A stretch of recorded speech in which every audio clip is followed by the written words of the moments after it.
ही आज पत्रपरिषद जी आहे चंद्रपूर जिल्हा मध्यवर्ती सहकारी बँकेच्या होऊ घातलेल्या निवडणुकीच्या संबंधाने आहे। यामध्ये चंद्रपूर जिल्हा मध्यवर्ती सहकारी बँकेच्या या 13 वर्षानंतर संचालक पदासाठी निवडणुका होत आहे।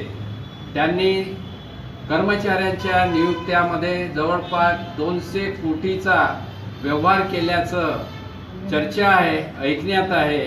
काही कर्मचाऱ्यांकडून शेती आपल्या नावावर करून त्यांना नियुक्त्या दिल्याचंही चर्चा आहे।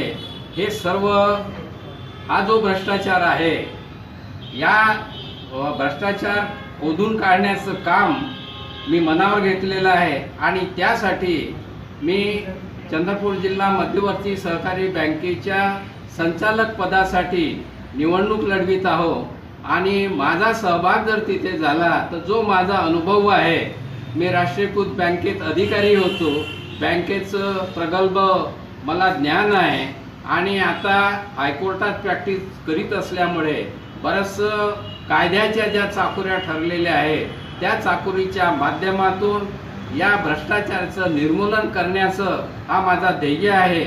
आणि त्यासाठी मी मतदारांना एवढंच विनंती करतोय की माझी जी उमेदवारी आहे अनुसूचित जाती मतदारसंघातून ते निवडून द्यावे आणि जे भ्रष्ट वृत्तीचे जे संचालक होऊ पाहत आहेत उमेदवार आहेत यांना दूर करा आणि चांगल्या व्यक्तींना निवडून द्या।